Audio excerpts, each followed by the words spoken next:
Vladimir.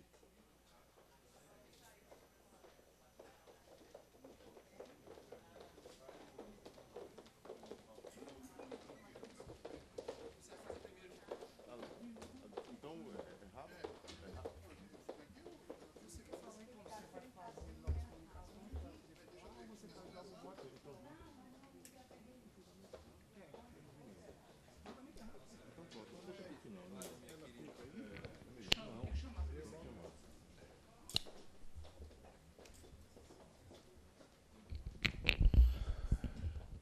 Boa tarde a todos.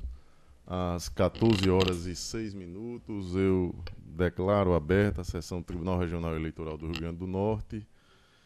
Questiono da Corte com relação à ata da sessão anterior. Alguma observação? Não há. Aprovada. Comunicação, indicações e propostas. Eu tenho a sugestão de deixarmos para o final. Hoje nós temos o encerramento. Eu não digo a despedida, porque o doutor Vladimir está na disputa ainda, então ainda pode retornar à casa. Então, o encerramento de mais um biênio e deixaríamos para o final as comunicações, indicações e propostas. Todos de acordo?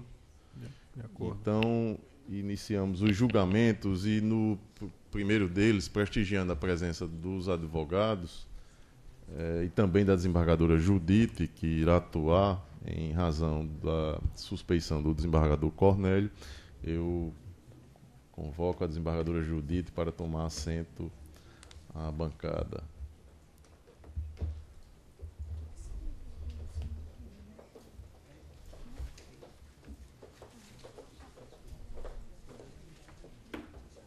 Qual é o processo, hein? Desembargadora Judite, que mais uma vez nos honra com a presença. Seja bem-vinda, desembargadora. E as boas-vindas à desembargadora Judite. Então, essa daí é indispensável fazermos aqui. Todos comungam com o pensamento, não é isso? Então, seja bem-vinda, desembargadora Judite. E, doutor Vladimir Capistrano, processo na relatoria de Vossa Excelência, por favor, identifique-o e teremos sustentação oral. Tem... Advogado Cristiano, protocolar o requerimento de sustentação. 2 advogados. 2 advogados com sustentação oral. Então, doutor Vladimir, por favor, identifique e faça a leitura do relatório. É grande, viu?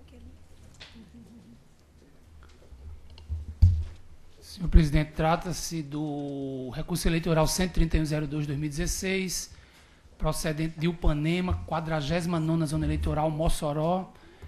O assunto, eleições de 2016, recurso eleitoral, representação, cargos prefeito e vice-prefeito, eleição majoritária, transgressões eleitorais, captação ilícita de sufrágio, cassação, perda de mandato eletivo e aplicação de multa, improcedência na primeira instância.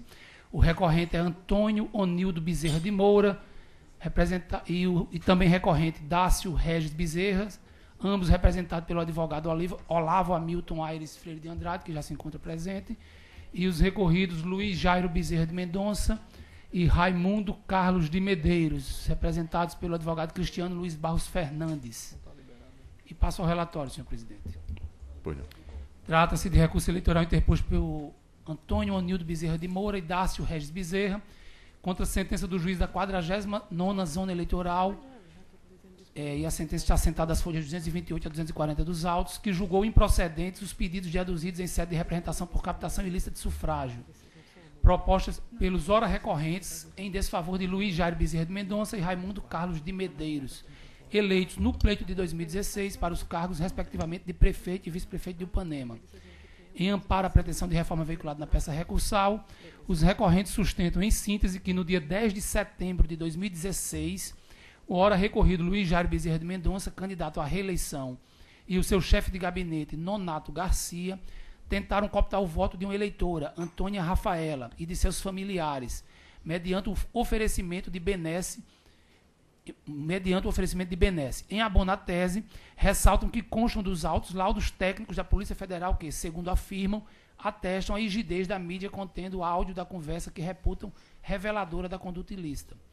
Em contrarrazões, os recorridos preliminarmente pugnam pelo não conhecimento do apelo, ao argumento de que este não se desincumbiu do ônus de atacar especificamente os fundamentos da sentença, afrontando, em razão disso, o princípio da dialeticidade. No mérito, pleiteiam a manutenção da decisão de improcedência pelos próprios fundamentos. Com vista dos autos, a Procuradoria Regional Eleitoral emitiu parecer pelo conhecimento e desprovimento do recurso. E eu assento também, senhor presidente, apesar de não estar no relatório escrito, que, apesar de estarmos tratando de processo relativo às eleições de 2016, estes autos somente chegaram ao tribunal em 11 de setembro de 2016, ou seja, a tramitação no tribunal foi por demais célere, pouco mais de 30 dias, desde a chegada dos autos até a sessão de julgamento. Os autos demoraram na primeira instância por conta da realização dessa perícia perante a Polícia Federal. Mas aqui no tribunal, os autos estão há pouco mais de 30 dias. E é o relatório, senhor presidente. Em discussão, aprovado o relatório, com a palavra, doutor Olavo Hamilton, moçoroense, que nos honra aqui com a presença. Seja bem-vindo, doutor Olavo. Vossa Excelência tem tempo regimental e falará em nome do recorrente. Senhor presidente, por um dever de lealdade, o advogado da parte recorrida me avisa que está a caminho, estaria chegando já na sede desse tribunal. E Iniciado o julgamento, doutor Olavo, aí vamos rogar para que ele chegue a tempo de fazer uso da sua palavra. Mas Vossa Excelência tem a palavra pelo tempo regimental. senhor presidente, é uma grande honra para este advogado participar de uma sessão solene de julgamento presidida por Vossa Excelência, senhores juízes, excelentíssima senhora representante do Ministério Público Eleitoral. Antes de começar com minha breve razão recursal, eu gostaria de saudar, enquanto advogado, ao juiz Vladimir Capistrano pela excelente atuação nesse biênio enquanto juiz titular do Tribunal Regional Eleitoral desta Corte. Vossa Excelência muito honra a advocacia potiguar e a advocacia nacional com sua atuação perante este tribunal. Em rápidas palavras, nós gostaríamos de dizer, em razões do apelo, de que trata-se de uma demanda significativa para a Justiça Eleitoral do Estado do Rio Grande do Norte. Se este tribunal considerar normal que um prefeito em exercício, candidato à reeleição, e seu chefe de gabinete adentrem a casa de uma eleitora, prometam em troca de voto explicitamente a reforma de seu quarto, estabeleça que ela teria outras vantagens se eleito fosse, eu penso que recado simbólico esse tribunal estaria mandando para todos os candidatos nas próximas eleições municipais. Gostaria de frisar também que, embora a tese do recorrido seja da sua não participação nessa conversa ilícita de captação de sufrágio, a Polícia Federal, em 2 laudos distintos, tanto atestou a regularidade da gravação, especificamente de que não haveria qualquer montagem, truncagem ou qualquer outra forma de manipulação que pudesse viciar o material trazido aos autos, como também atestou a semelhança entre as vozes do prefeito e seu chefe de gabinete com aquelas de que trata a conversa ilícita. Só para relatar e ressaltar alguns trechos dessa conversa, o prefeito, ora recorrido, se dirige da seguinte forma, né? A eleitora Rafaela diz: há 4 anos atrás, cadê minha casa e meu emprego que o senhor prometeu? E aí o prefeito candidato à reeleição, Luiz Jário, diz: não teve casa para ninguém. E Rafaela: mas o emprego vocês ficaram de arrumar alguma coisa. Ainda tem tempo, vai ser agora. Mais adiante, o próprio prefeito afirma: vocês construíram um quartinho para ela, foi? E aí a eleitora afirma, não, é para fazer a reforma aí. E aí o prefeito, na linha de promessa de vantagem em troca de votos, diz, vamos olhar, a gente pode ver isso. Mais adiante, o chefe de gabinete diz o seguinte, olha, a gente não pode dar as casas, mas nós vamos ajudar a eles agora, não é verdade? Isso se dirigindo ao prefeito. Aí Rafaela fica na dúvida, vai ganhar de novo e a gente faz um quartinho para ela. Tem condições? Toda a conversa mantida com a eleitora é nesse sentido, da promessa explícita da reforma de um quarto e de outros benefícios em troca de seu voto. E ressalto mais uma vez, a Polícia Federal atestou peremptoriamente de não haver qualquer manipulação nessa gravação e um outro laudo demonstrou a semelhança das vozes do prefeito e de seu chefe de gabinete com aquelas contidas na gravação. Ouso dizer que nenhum material submetido a julgamento pelo Tribunal Regional Eleitoral relativo às eleições de 2016 é tão contundente quanto esse. Por mais de 15 minutos de conversa, o que se vê é a explícita e descarada captação ilícita de sufrágio. Por essas razões é que os recorridos solicitam a reforma do julgado, com todas as consequências já delineadas nas razões recursais. Muito obrigado. Obrigado, doutor Olavo Hamilton. Doutor Cristiano, só fazendo o registro que doutor Olavo, ao iniciar a sua fala, disse que Vossa Excelência estava a caminho. E nós aqui, já havendo iniciado, não tínhamos como suspender. Então, chegou a tempo, Vossa Excelência tem, pelo tempo regimental, para falar em nome do recorrido. Então, primeiro, agradeço a cordialidade e a lealdade do colega Olavo Hamilton. Eu estava na cancela do tribunal, fazendo cadastro, tinha uma fila um pouco grande. Talvez tenha sido essa a razão do meu pequeno atraso. Então, excelentíssimo senhor presidente, membros da corte, excelentíssima senhora procuradora regional eleitoral, servidores, colegas aqui presentes, o doutor Olavo, sempre brilhante e enfático, traçou o quadro do processo conforme suas tintas e seus pincéis. Mas com todo o respeito que tem a ele, carinho e atenção, o processo tem uma conotação e um quadro fático e processual, probatório, bastante diferente em tudo que foi afirmado nesta tribuna pelo colega que me antecedeu. Primeiro, em que pese, e aí eu vou usar as palavras do meu colega Olavo Hamilton, exista um áudio extenso, com 15 minutos de duração, a Polícia Federal, fazendo o seu laudo técnico, não conseguiu esclarecer de forma evidente, conclusiva, efetiva, se as vozes constantes desses áudios são dos personagens afirmados na inicial. E essas palavras não são minhas. Vou me reportar às palavras do laudo para esclarecer esse tema à corte. O laudo ele traz uma tabela, um quadro de probabilidade que vai de -4, onde de 0 a -4 seriam o nível de força dos elementos que demonstrariam que não há similitude, que a voz não deve ser, e de 0 a +4, os elementos que trariam possibilidade de ser. E para usar os termos do laudo, diz assim: 0, o resultado nem suporta e nem se contrapõe à hipótese. +1, o resultado suporta levemente a hipótese. +2, o resultado suporta moderadamente a hipótese.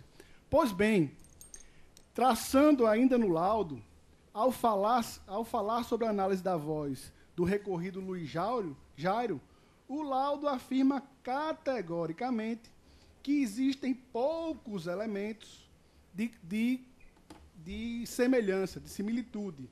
Afirma o expert: nas análises efetuadas foram encontrados poucos elementos de coincidência entre a voz do interlocutor, indicado como M2, na transcrição contida no laudo tal, e a voz tomada como material padrão de Luiz Jairo Bezerra de Mendonça.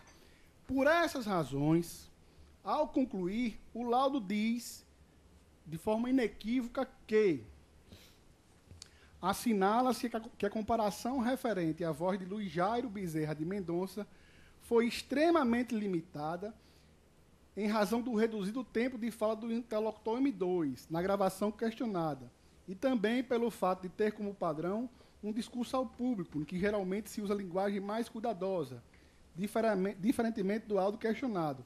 E aí ele conclui que a hipótese de que a voz do interlocutor indicado como M2 na transcrição é levemente no nível +1, ou seja, há pouca similitude, há pouca probabilidade dessa voz ser dele. E destaco isso porque essa gravação, primeiro, foi feita numa situação que não está esclarecida nos autos. Não há nenhum elemento nos autos para que se diga como é que foi feita essa gravação, em que circunstâncias, em que ambiente, quem gravou, com que aparelho gravou. Não há nenhum elemento disso. Segundo, não se esclarece se foi um flagrante natural, se foi um possível flagrante preparado. Não há nenhum elemento de prova nesse sentido. Terceiro, a eleitora não compareceu nem ao Ministério Público, nem em juízo. E a parte não insistiu na sua oitiva. Não levou, não comprovou que havia negativa e não conseguiu convencer o juiz de que essa prova era imprescindível para esclarecer o conteúdo da gravação e se essa voz seria realmente dela, se as vozes seriam dos interlocutores e quais foram as circunstâncias que ocorreu essa gravação, inclusive temporais. Não há nenhuma prova de que essa gravação seja da eleição de 2016. Não há nenhuma prova de que essa gravação seja das pessoas que estão mencionadas na inicial.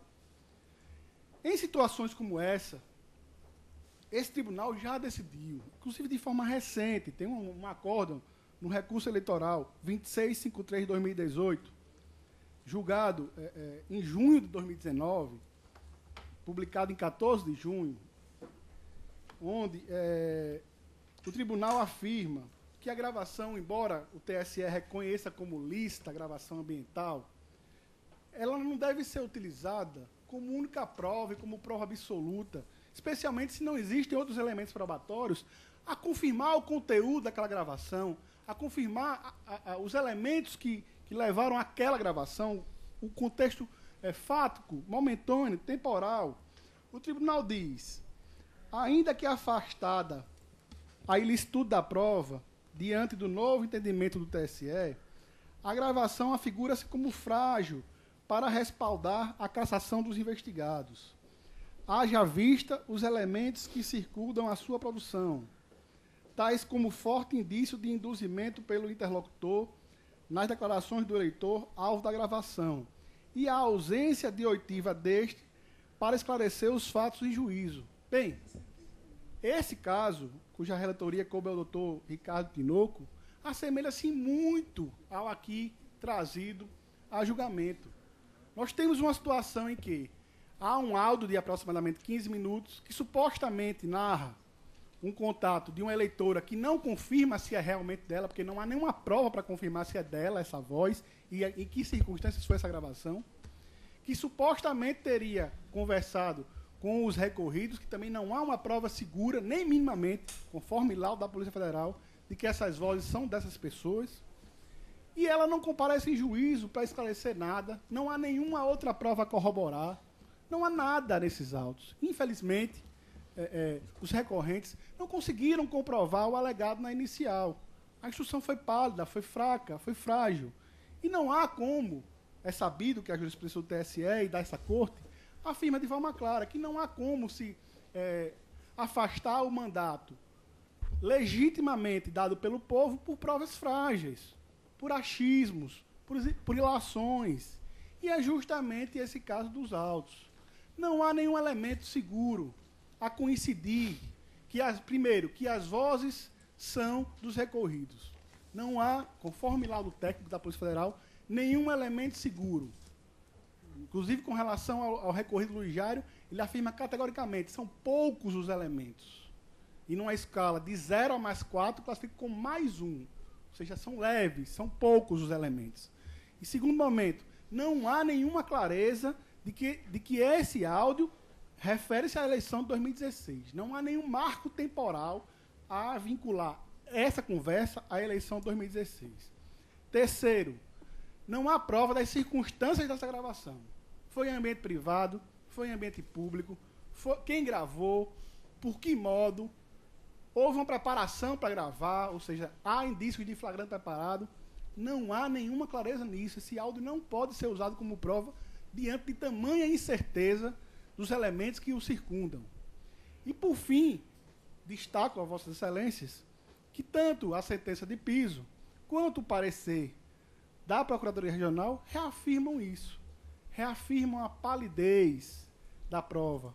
Ainda que indiciária, ela é insuficiente como prova a ter a sanção grave da cassação eleitoral. Então, com todo respeito, com toda a admiração que tenho pelo colega que me antecedeu, o caso não é do TRE, desta Corte Regional, afirmar que é possível comprar voto, que é permitido comprar voto. O caso é de avaliar se existe prova de que isso efetivamente ocorreu. E no caso dos autos, não há nenhuma prova de que isso tenha ocorrido, muito menos que tenha ocorrido na eleição de 2016, tampouco que tenha ocorrido com a presença dos recorridos. E é por essas razões que, louvando o esforço do colega que me antecede e a lealdade do mesmo, rogo à Corte que o recurso seja conhecido e improvido. Obrigado, doutor Cristiano. Doutora Carol disse que ratifica o parecer ministerial. Senhor presidente, senhores julgadores, senhores advogados, tendo em vista que houve sustentação oral pelos advogados, tanto dos recorrentes como pelos recorridos, de forma exemplar, eu me limito a ratificar o parecer já contido nos autos. Perfeito. Eu só ratifico a presença aqui do doutor Sérgio Freire, ex-presidente da nossa OAB, doutor Luiz Gustavo Smith, juiz eleitoral aqui na Corte, e doutora Rossana, vice-presidente. Advogados temos muitos aí, eu vou aos poucos aqui destacando a presença de todos aqui. Então, o doutor Vladimir, Vossa Excelência tem a palavra. Senhor presidente, há uma preliminar de não conhecimento do recurso ante a suposta inobservância do princípio da dialeticidade recursal, e eu digo que a teor do inciso 3º do artigo 932 do CPC incumbe ao relator não conhecer de recurso inadmissível prejudicado que não tem impugnado especificamente os fundamentos da decisão recorrida. Na espécie, as partes representadas que são recorridas arguíram preliminar sobre esse fundamento, não apontando, todavia, evidências da referida deficiência recursal, limitando-se a arguição a argumento de cunho genérico. Com efeito, embora a peça recursal, como observado no parecer ministerial, não constitua primor de técnica, nela os recorrentes apresentaram as razões fáticas e jurídicas pelas quais pretendem que a sentença seja reformada. Como se sabe, não há que se falar em violação ao princípio da dialeticidade quando, conquanto repisando argumentos deduzidos na instância de origem, a parte insurgente apresenta de forma clara razões suficientes a, em tese, infirmar os fundamentos adotados pelo provimento judicial abjurgado. E aqui eu aponto precedentes. E concluo a preliminar dizendo que, com esses fundamentos, voto no sentido da rejeição da preliminar de não conhecimento do recurso eleitoral. É como voto na matéria preliminar, senhor presidente. Doutora Adriana, como vota, Vossa Excelência? Acompanho o relator, senhor presidente. Desembargadora Judite. Também rejeito, excelência. Doutor Carlos Wagner. Também acompanho o relator. Doutor Dantas de Paiva. Também rejeito, senhor presidente. Doutor Ricardo. Com o relator. Preliminar rejeitada à unanimidade. No mérito, como vota, Vossa Excelência? Senhor presidente, no mérito, o artigo 41A, com vistas a proteger a liberdade de escolha do eleitor individualmente considerado, prevê as sanções de cassação de registro, diploma ou multa para os candidatos responsáveis pela malfadada mercancia de votos. E eu aqui transcrevo o inteiro teor do artigo 41A, está no voto, disponibilizado para Vossas Excelências. E digo, o Colégio TSE, com apoio na doutrina, estabeleceu os requisitos para a aferição do título. Sufragou-se, assim, o entendimento segundo o qual a captação ilícita de sufrágio, nos termos do artigo 41A, aperfeiçoa-se com a conjugação dos seguintes elementos: realização de quaisquer das condutas típicas do artigo 41A, o fito específico de agir consubstanciado na obtenção de voto do eleitor e, por fim, a ocorrência do fato durante o período eleitoral. E aponto precedentes e também a doutrina de José Jairo Gomes. E continuo também apontando outros precedentes do TSE que afirmam essa mesma tese. E continuo. A isso, some-se o requisito da prova robusta. Com efeito, o édito condenatório por captação ilícita de sufrágio, sobretudo quando se objetiva a desconstituição de um mandato, em detrimento do resultado das urnas, exige a apresentação de provas robustas, conforme entendimento consolidado no âmbito dessa justiça especializada. E eu tiro essa afirmação do julgamento do recurso eleitoral 360, da relatoria do Dr. José Dantas de Paiva, julgado no dia 5 de outubro de 2018. E também aponto outros precedentes daqui do Tribunal Regional Eleitoral. Continuando no voto. Disso, se dessume que a condenação de tal porte não pode se fundar em frágeis ilações ou em presunções quanto ao encadeamento dos fatos, especialmente em razão da gravidade das sanções impostas. Esse é certo retirado do julgamento do recurso especial eleitoral 46996, julgado no dia 13 de junho de 2019, da relatoria do ministro Luiz Roberto Barroso. E aponto também diversos outros precedentes, tanto do TSE quanto aqui do Tribunal do Rio Grande do Norte. E, volvendo ao caso concreto, eu digo que, na origem, após a realização das eleições pretéritas para os cargos de prefeito e vice-prefeito de Ipanema, os candidatos Antônio Onildo Bezerra de Moura e Dácio Regis Bezerra propuseram representação fundada no 41A, visando caçar os diplomas dos candidatos eleitos Luiz Jairo Bezerra de Mendonça e Antônio Anísio Bezerra Júnior, bem como a eles aplicar multa. Segundo o narra inicial, no dia 10 de setembro de 2016, Luiz Jairo Bezerra de Mendonça, então prefeito candidato à reeleição, e Raimundo Carlos de Medeiros, Nonato de Garcia, que à época ocupava o cargo de chefe de gabinete do prefeito, teria oferecido benesses, emprego e reforma de imóvel, à eleitora Rafaela Bezerra de Oliveira, em troca dos votos desta e de seus familiares. Após a instrução do processo, no longo transcorrer da qual nenhuma prova foi produzida, além de laudos técnicos periciais da Polícia Federal sobre a autenticidade do conteúdo gravado em mídia de áudio, contendo o diálogo supostamente revelador da conduta ilícita, o juiz Oacó entendeu ausentes elementos de convicção aptos a fundar o decreto condenatório perseguido. E eu aqui transcrevo 2 trechos da sentença, que está no voto disponibilizado para Vossas Excelências. E continuo. Conclusão diversa, com efeito, mostra-se de todo inviável. É que, conquanto abonada pelo diálogo gravado pela eleitora tida por cooptada, o qual, de fato, contém teor indicativo da prática de captação ilícita de sufrágio, a imputação deduzida na inicial se mostra deveras frágil, mormente porque, como bem assinalado pelo juízo sentenciante, a referida prova indiciária não foi ratificada por outros elementos de prova capazes de confirmar o período dos fatos ventilados como ilícitos, e bem assim afastar dúvidas quanto à isenção de ânimos na feitura da gravação ambiental.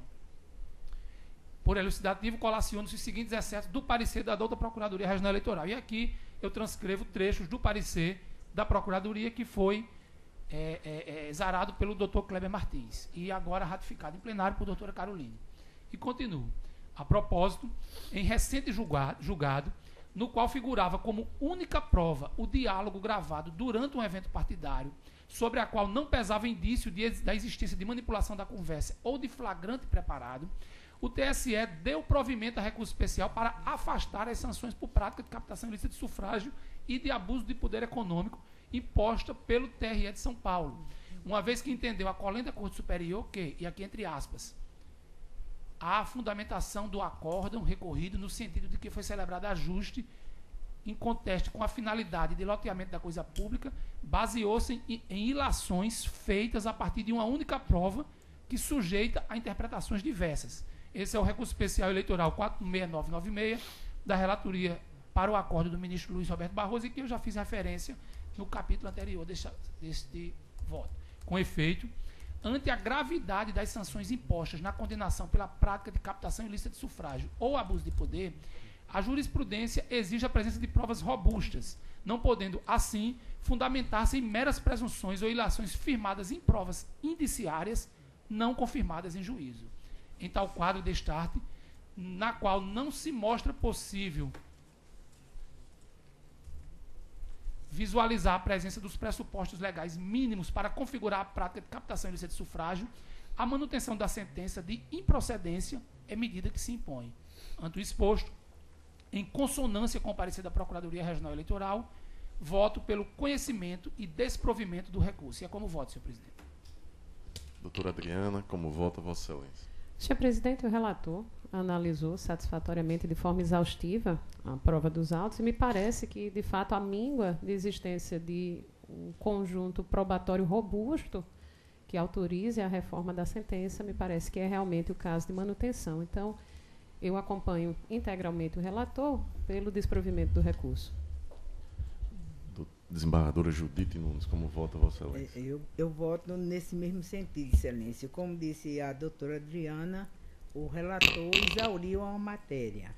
A prova realmente não basta para o fim pretendido, e então eu aqui trouxe inclusive um voto escrito, que não vejo a necessidade diante de tudo que foi exposto aqui, mas realmente a prova é frágil, não houve a ratificação dela em juízo, e transcrevo, inclusive no voto, o que foi alegado também pelo doutor Vladimir a respeito do acórdão no processo da relatoria do doutor Ricardo Tinoco. Eu acompanho o relator, Excelência. Concordo com a ser ministerial.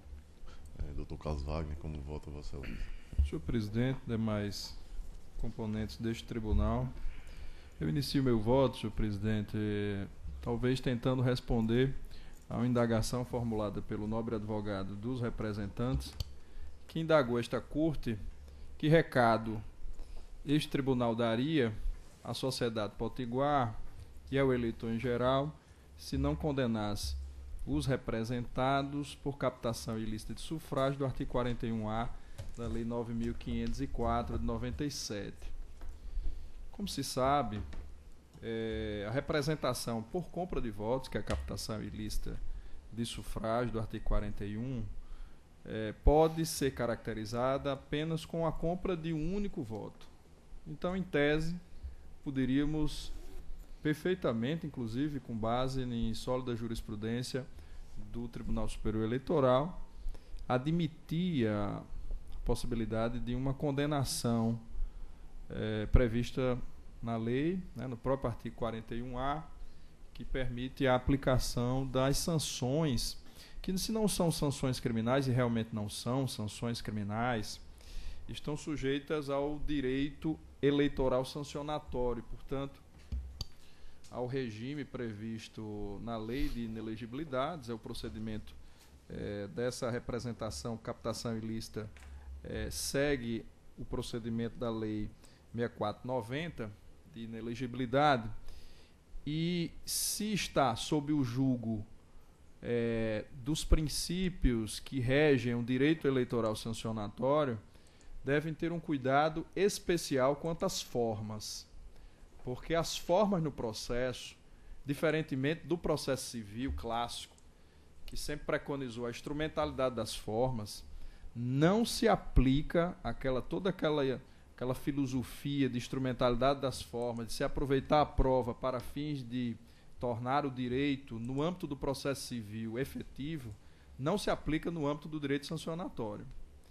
E entendo que o relator andou bem em negar provimento ao recurso, porque o que aconteceu aqui?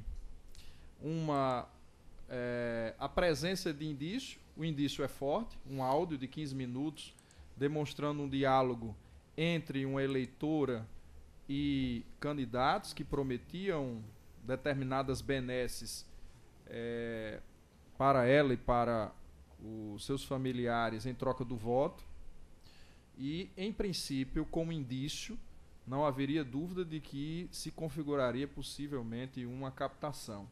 No entanto, essa prova que foi produzida antes do início do processo da representação, ela tem que ser novamente reproduzida.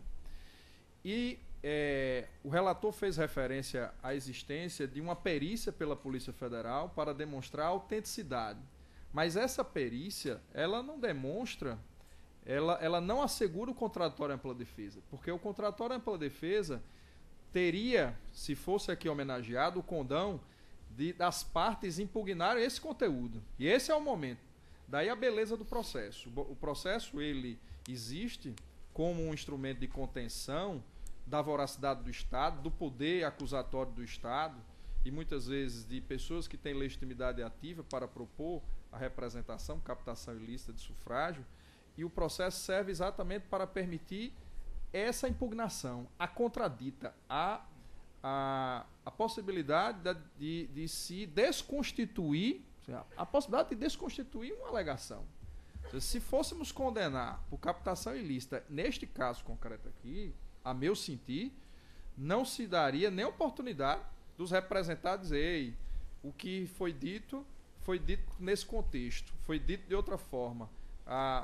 Por mais que entendamos que seja clara aquela prova, por mais inequívoca que seja uma prova, mas ela tem que ser submetida ao crivo do contraditório no processo, para que aquela pessoa que está sendo eventualmente acusada, em processo sancionatório no sentido amplo, tenha a possibilidade de impugnar. Porque se não tiver essa possibilidade, nós vamos instaurar e chancelar o caos. E é por isso que eu estou fazendo toda essa digressão, senhor presidente, se Vossa Excelência me permite, porque a resposta que eu dou à sociedade potiguar, as pessoas que estão nos assistindo, é de que o judiciário serve para proteger as garantias fundamentais. E as formas, a observância do processo, tem esse objetivo, de proteger a sociedade, proteger o cidadão, para que ele não seja condenado, de qualquer forma aqui, no caso,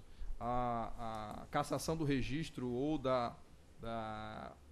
do diploma e a uma inelegibilidade, sem que tenha oportunidade de, efetivamente, ele se valer de um princípio que é cardeal a quem está sendo acusado de algum tipo de fato, que é o contraditório e ampla defesa. Então, por essas razões, eu respondo à sociedade potiguar que estamos aqui neste tribunal, pelo menos até o presente momento, invocando a Constituição, defendendo a Constituição, não compactuando com impunidade, com absurdos e com ilegalidades. E é por isso que acredito que, quando estamos tecnicamente abraçados à Constituição e à lei, decidimos melhor e decidimos efetivamente com aquilo que se almeja em qualquer Estado democrático de direito. Então, com isso, eu acompanho o eminente relator e louvando, inclusive, pelo brilhante voto proferido, para ele, de certa forma, encerrar o biênio também com chave de ouro. Obrigado, senhor presidente. Perfeito. Doutor Dantas de Paiva. Também, senhor presidente, por entender que a prova é frágil no processo e nós já consolidamos esse entendimento, inclusive aqui no TRE, eu acompanho o relator. Doutor Ricardo Tinoco. Senhor presidente, eu estive atento a toda a leitura que o relator fez do seu voto.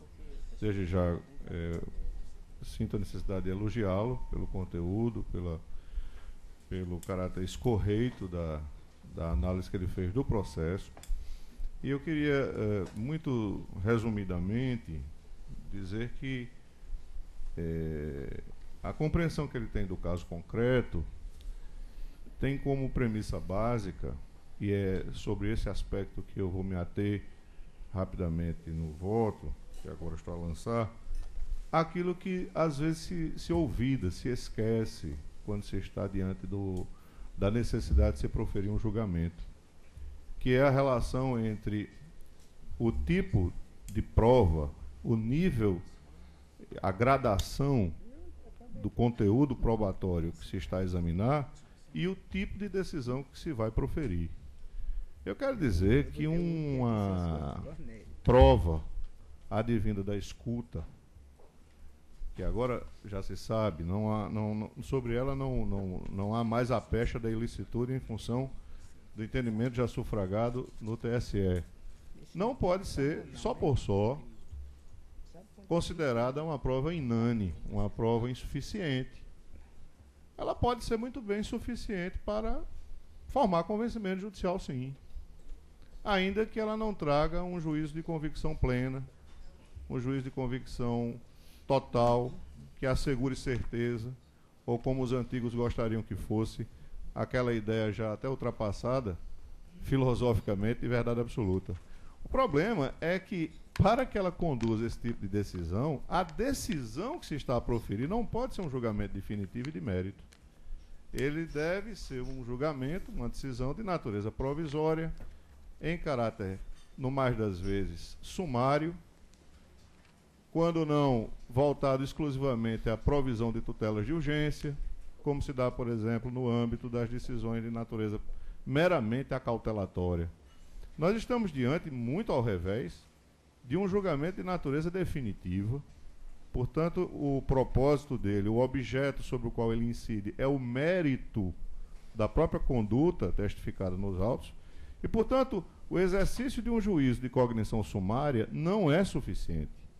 Nós estamos diante de uma hipótese em que o julgamento impõe o exercício do que os mais antigos chamavam de cognição exauriente, isto é, aquela cognição que busca exaurir, esgotar, busca, de fato, extrair todo o potencial probatório que tenha sido objeto de produção por iniciativa das partes. Esse é o primeiro ponto. O segundo ponto, e que eu acho também é conveniente que se diga, é que, na verdade, hoje, quando se fala de formação de convencimento judicial, se fala a partir da cooperação das partes. O que salta aos olhos no caso concreto é que não houve o exercício, por parte dos interessados, de nenhuma iniciativa que se voltasse a convergir à construção dessa verdade durante a instrução processual. Muito ao revés, o que se percebe é uma omissão, ferindo de morte o que nós chamamos hoje de cooperação processual, produção de prova com base na carga dinâmica, que são, na verdade, princípios que estão estatuídos no direito processual civil, mas que também se aplicam subsidiariamente ao processo eleitoral. Então, eu nem ingresso nessa discussão a propósito do que o Dr. Carlos trouxe em relação à eventual violação aos princípios do contraditório e da ampla defesa, porque eu não consegui extrair nem da leitura do voto do relator, nem também das sustentações orais, qualquer referência a uma mácula em relação à inobservância dessas garantias de estirpe constitucional. Até porque me parece que oportunizado foi que as partes produzissem as provas. Se a hipótese fosse de não oportunizar as partes o exercício do direito à instrução probatória, nós não estaríamos diante de um julgamento de mérito, e sim analisando a nulidade até dos atos processuais. Então eu não vou ingressar nessa discussão, porque acho que ela não está propriamente situada no que nós estamos a julgar. Voltando, portanto, ao mérito, o que vejo é que, para se julgar com base em cognição exauriente, seria de fato necessário que saíssemos do plano da simples verossimilhança, da mera verossimilhança. É certo que existe doutrina que defende que, na dúvida, o juiz pode julgar com base na verossimilhança preponderante, mas isso só se dá quando a matéria subjúdice é de respeito a direito disponível, de natureza patrimonial. Nós estamos diante de algo que diz respeito à democracia, à eleição e à constituição de um mandato popular, quer dizer, decorrente do sufrágio universal. Portanto, todo cuidado impõe e zelo na análise dessa prova. Então, chama atenção para esse aspecto. Não se trata de dizer que a prova não serve, ou que a prova é inútil, ou que ela não vai servir para nenhum tipo de decisão.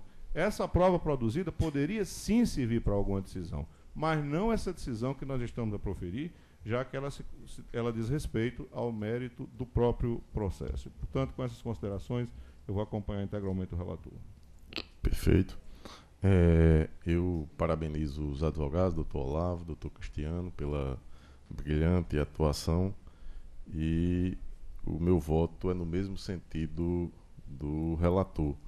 Eu também nego o provimento, e as razões são já as colocadas no voto do relator e que foram reforçadas pelo que disse doutor Carlos Wagner e também doutor Ricardo Tinoco. E a questão, eu acredito, trazida na fala da defesa do oral do recorrente, questionando a resposta do tribunal à presente demanda, a resposta está consolidada. E fica o recado de que o tribunal é um tribunal que não se limita a uma análise superficial, e sim observa o contraditório, a ampla defesa, e que a resposta para uma eventual cassação ela é muito cara à democracia, e por conta disso tem o tribunal todo o zelo no julgamento que faz, sem que isso nos traga nenhum receio de fazê-lo quando de fato é necessário. A prova disso é que temos 2 eleições suplementares agendadas agora para o dia 1º de dezembro nos municípios de Alto do Rodrigues e de Ceará-Mirim. E tantas outras que já foram feitas, sendo o Regional Potiguar um dos que mais tem registros de cassação de mandato. E acredito que isso não nos traz nenhuma felicidade, mas é um recado que eu sempre digo, que o tribunal é um tribunal atuante e que faz e cumpre o seu papel. Então, proclamo o resultado. O tribunal, à unanimidade, nos termos do voto do relator, negou provimento ao recurso. Desembargadora Judite, muito obrigado pela presença mais uma vez. Eu peço autorização para me retirar e foi uma alegria estar aqui. Peço também para cumprimentar rapidamente o doutor Vladimir. Pois não. Barra do Cornélio tem.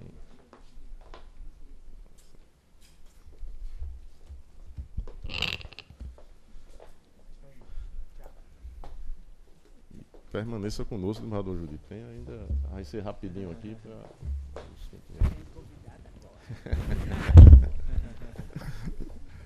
Obrigado. Tá bom, obrigado. Na sequência, e aí eu pediria aqui que se pudéssemos dar celeridade no julgamento, são mais processos de prestação de contas, né? O primeiro deles é a prestação de contas número 964, dígito 50, o ano 2018. O relator desembargador Cornélio Alves, aqui não precisa nem pedir. Requerente Eusimar Peixoto Monteiro, o advogado Dr. Cristiano Barros. Está aí mesmo, desembargador Cornélio? Sim. Vossa Excelência tem a palavra. Trata-se de prestação de contas apresentada pelo Eusimar Peixoto Monteiro, candidato ao cargo de deputado estadual nas eleições de 2018. A Comissão de Análise de Contas Eleitorais emitiu o relatório preliminar sugerindo a baixa dos autos em diligência para que o candidato sanasse as falhas apontadas, apresentando os esclarecimentos e documentos necessários ao exame das contas. Após manifestação do candidato, a unidade técnica pronunciou-se pela aprovação das contas em parecer conclusivo. Estado a se pronunciar outra Procuradoria Regional Eleitoral, em consonância com a manifestação da Comissão de Análise de Contas Eleitorais, opinou pela desaprovação das contas. É o relatório. Em discussão, aprovado o relatório, como vota Vossa Excelência. Segundo a Comissão de Análise de Contas Eleitorais, a única impropriedade remanescente diz respeito ao recebimento de doação de recurso estimável em dinheiro, que não foi registrada pela candidata doadora Carla Verusca Fernandes da Silva Barbosa, em sua respectiva prestação de contas, no valor de R$ 3.295. Intimado a prestar esclarecimentos, o peticionante não juntou nenhum documento para retificar as irregularidades indicadas pelo órgão técnico. Afirmou que sua prestação de contas preencheu todos os requisitos legais e que eventuais irregularidades deveriam ser analisadas na prestação de contas da candidata doadora. Com efeito, verifique que a mencionada doação se trata de doação conjunta de material publicitário impresso, cuja natureza é de recurso estimável em dinheiro, efetivamente declarada pelo prestador de contas como recebida por meio de doações originárias da candidata Carla Verusca, no montante de R$ 3.295, conforme comprova os documentos acostados, o ID 192471. Saliente neste ponto que o registro de doações estimável em dinheiro efetuado em candidatos, decorrente da produção conjunta de material publicitário impresso, recebe tratamento específico pelo artigo 9º, parágrafo 6º, inciso 2 e parágrafo 10 da resolução que transcrevo. Desse modo, vê-se que, independente da obrigação de emissão de recibo eleitoral, a legislação vigente impõe o registro dos valores das operações na prestação de contas dos doadores e dos beneficiários. Todavia, considerando que restou comprovado nos autos que o candidato donatário registrou no sistema SPCE as doações recebidas, entendo que a omissão da candidata doadora, ao deixar de efetuar o registro nos autos da sua respectiva prestação de contas, não possui o condão de desaprovar as contas em exame. Ademais, conforme consta no ID 19.2471, cumpre destacar que no registro das doações recebidas pelo candidato donatário consta uma referência à nota fiscal de número 1052, emitida em nome da candidata doadora. Pois bem, por meio da análise dos autos na prestação de contas da candidata doadora, autuada sob o número 060-1317-90-2018, foi possível constatar que o mencionado documento fiscal contém expressamente a informação de que o prestador de contas foi beneficiado, abre aspas, com adesivos perfurados, fecha aspas, entre aspas também adesivos para para-choques e botos adesivos, ratificando a descrição dos itens que foram registrados na presente prestação de contas.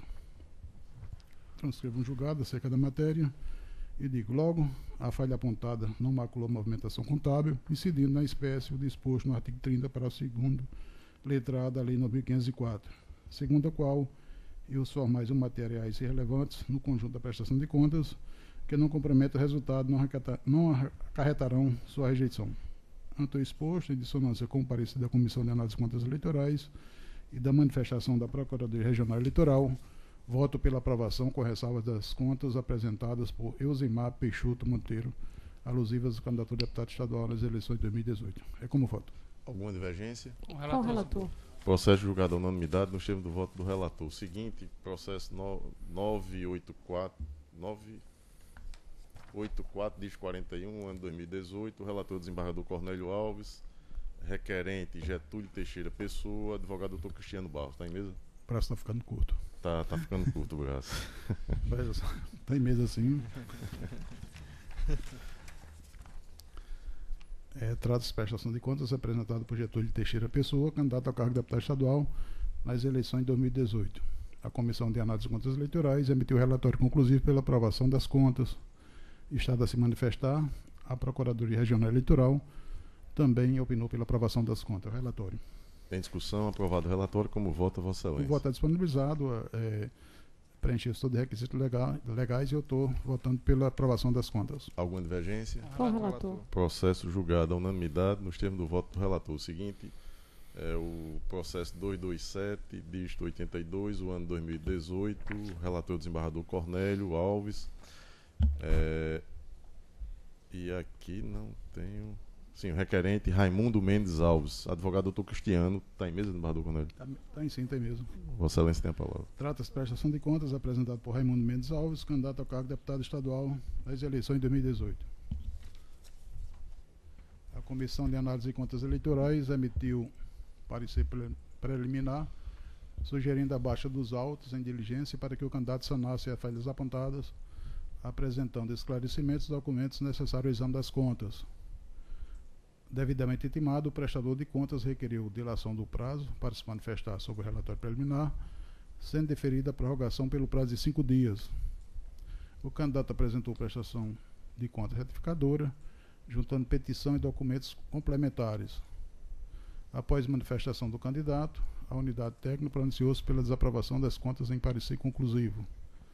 Estado a se pronunciar, a doutora Procuradoria Regional Eleitoral opinou pela desaprovação das contas. Ao relatório. Em discussão, aprovado o relatório. Como vota, Vossa Excelência? Após manifestação do candidato e apresentação de documentos em sede de diligência, a Comissão de Análise de Contas Eleitorais assentou que subsistiram as seguintes irregularidades. 1. Extemporaneidade na entrega dos relatórios financeiros de campanha quanto a doações no valor de R$ 67.000. 2. Prestação de contas final entregue fora do prazo. 3. Doações financeiras recebidas de pessoas físicas e de recursos próprios com valores superiores a R$ 1.064,10, realizado de forma distinta da opção de transferência eletrônica entre as contas do doador e do beneficiário da opção. 4. Omissão de despesas. 5. Doações recebidas em data anterior à data inicial da entrega de prestação de contas parcial, mas não informadas à época. 6. Gastos eleitorais realizados em data anterior à data inicial de entrega na prestação de contas parcial, mas não informados à época.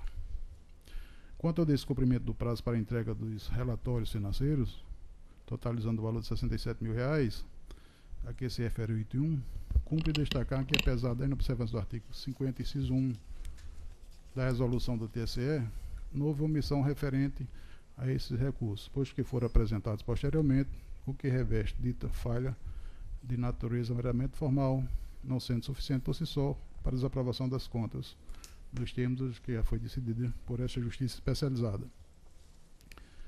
No que pertine ao item 2, o órgão técnico constatou que a prestação de contas final foi entregue em 14 de 11 de 2018, fora do prazo fixado pela resolução 23.553. Na espécie, constato que houve o descumprimento do artigo 50 da menção da resolução, o qual preceitua que as prestações de contas finais devem ser prestadas à Justiça Eleitoral até o 30º dia posterior à realização das eleições. A irregularidade aventada, de natureza formal, não sendo motivo por si só para a desaprovação das contas, e cito um julgado aqui do TRE. No item 3, o órgão técnico apontou doações financeiras acima do valor de R$ 1.064,10 e que não foram realizadas mediante transferências eletrônicas entre as contas bancárias do doador e do beneficiário, fazendo o valor total de R$ 78.560. Informou ainda que o valor corresponde a 51,09% do total das receitas financeiras da prestação de contas. Em sua manifestação, o prestador de contas alegou, em síntese, que mencionadas doações foram realizadas pelo próprio candidato e que se tratava de falha de natureza formal, por não configurar obstáculo à análise da lisura da arrecadação e das despesas realizadas. Compulsando os autos, constata-se que, referente aos depósitos nos valores de 40 mil, 20 mil e 7 mil, respectivamente nos dias 4 do 10, 5 do 10 e 30 do 10 de 2018, fazendo o valor total de R$ 67 mil, houve saques da conta corrente pessoal do candidato e logo em seguida o depósito em sua conta de campanha eleitoral.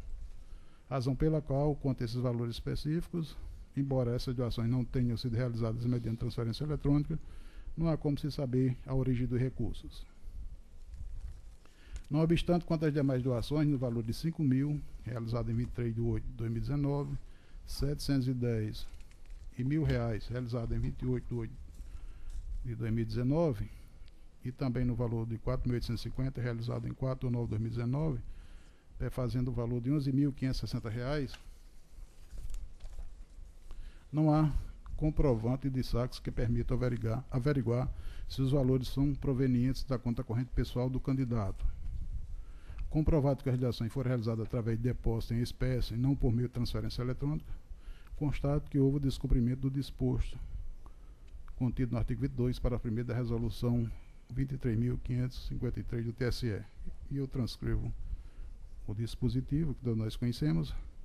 Embora o candidato tenha informado que as doações foram realizadas por ele próprio, não há como se aferir, no caso em análise, conforme demonstrado, que a totalidade de recursos são provenientes de suas contas bancárias. Assim permanece irregularidade material grave por prejudicar a transferência das contas, ensejando a desaprovação. Eu cito alguns julgados.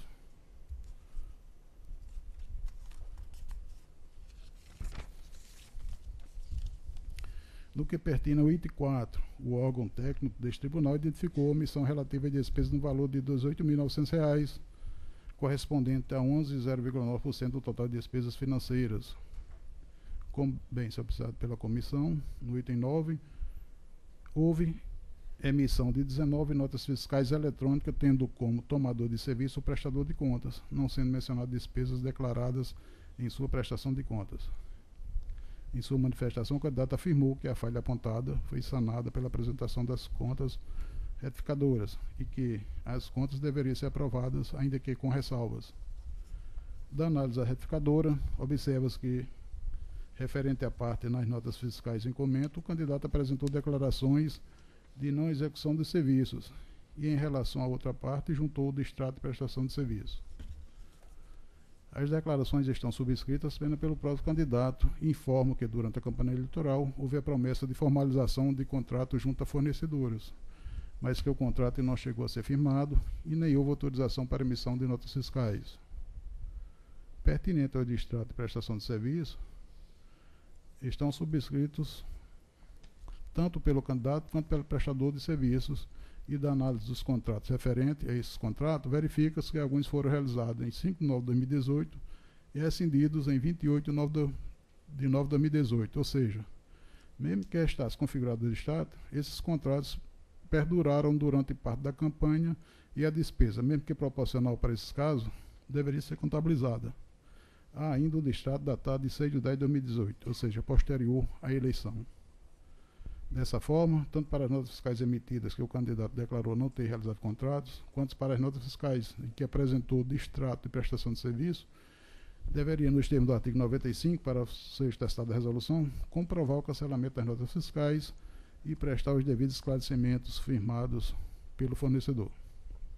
Contudo, o candidato não comprovou o cancelamento de mencionadas notas e pertinentes declarações, sequer a manifestação por parte dos prestadores de serviço. Assim, o prestador de contas não fez prova nos autos de que as despesas não ocorreram, permanecendo a omissão de desgaste de campanha realizadas e não declarados na prestação de contas.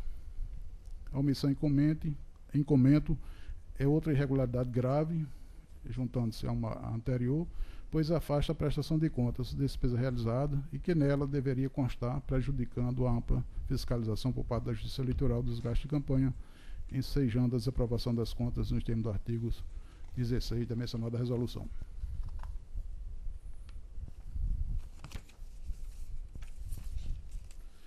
No que se refere aos itens 5 e 6, foram detectadas ações recebidas e gastos eleitorais não informados na prestação de contas parcial no valor de 624 e outro no valor de 13.650, correspondente respectivamente a 0,41% e 7,77% das receitas e despesas declaradas na prestação de contas. Cumpre destacar que, apesar da inobservância do artigo 50, parágrafo 6 da Resolução 23.553, mencionadas receitas e despesas foram devidamente registradas na prestação de conta final, não havendo na espécie omissão de recursos, o que reveste dita falha de natureza meramente formal, não sendo o caso por si só, pela desaprovação das contas nos termos da jurisprudência mencionada no item 1.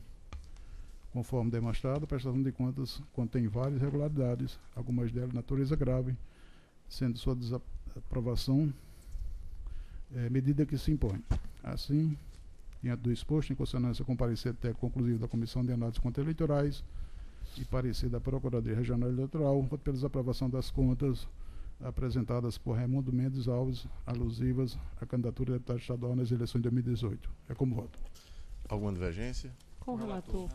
Processo julgado à unanimidade nos termos do voto do relator. Eu tenho uma sugestão, são 15 horas e 8 minutos. São bem resumidos, senhor presidente. A gente deixaria para a próxima sessão e todos os demais. Tem só um do doutor Vladimir. Eu podia, isso aqui é pela desaprovação, não vou nem... Então, só identificar e... Só identificar e julgar, por favor, de acordo com a comissão e também do pode, Ministério Público. Prestação de contas 0601 1336 96 2018. Requerente José Leandro da Costa, deputado estadual, nas eleições de 2018.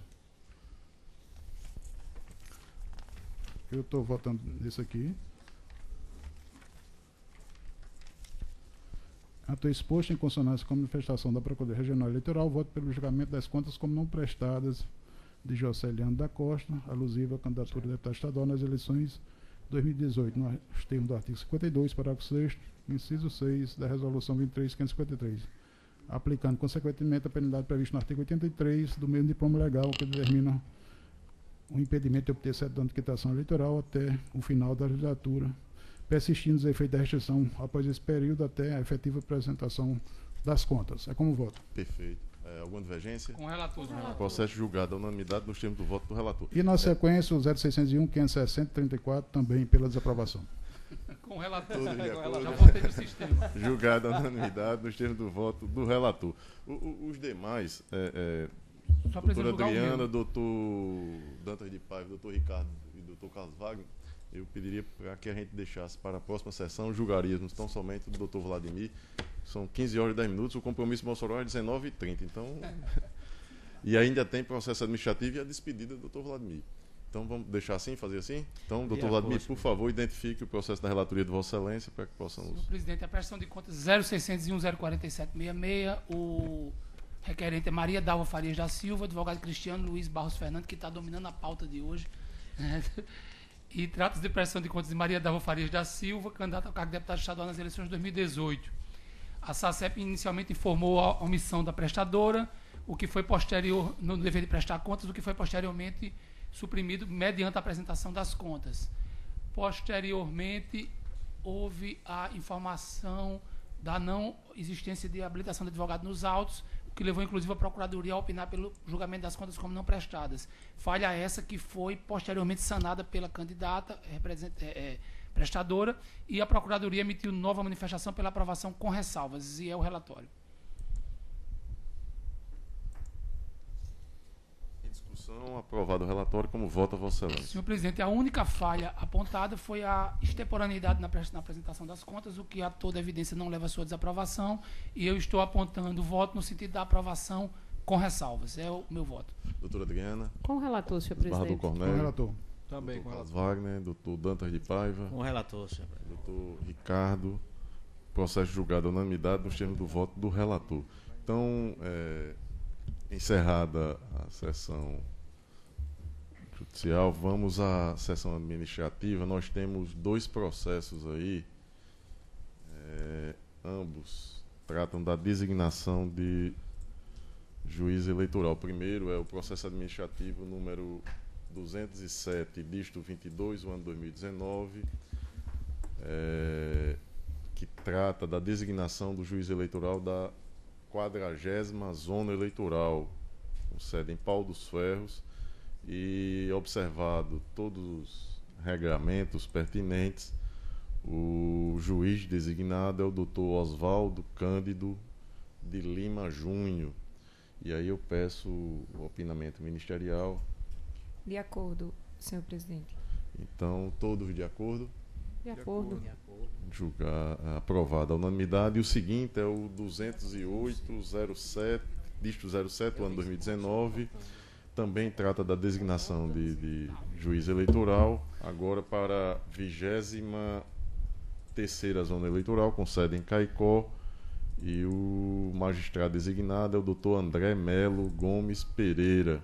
Também observado todo o regramento pertinente, antiguidade, tempo de afastamento na jurisdição eleitoral. E eu peço o opinamento ministerial. De acordo, senhor presidente. Obrigado. Todos de acordo? De acordo com a minuta. Aprovado a unanimidade. E agora sim, vamos retomar as comunicações, indicações e propostas. Hoje nós temos aqui, como disse, o encerramento de um ciclo, é o biênio do magistrado Dr. Vladimir Capistrano, que exerceu de forma bastante republicana o período em que foi designado, desde o ano de 2016.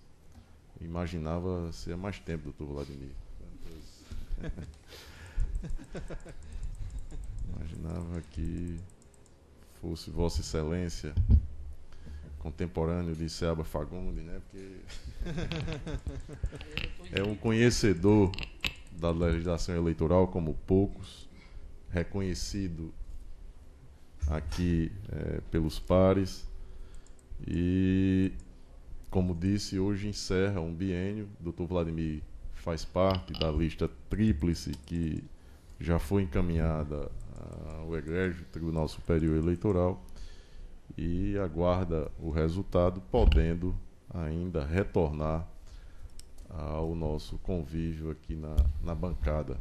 Então, é um até logo, doutor Vladimir, e que parabéns pelo trabalho que exerceu aqui no Tribunal Regional Eleitoral, e que tenha sucesso nos novos desafios, quiçá retornando aqui à nossa corte.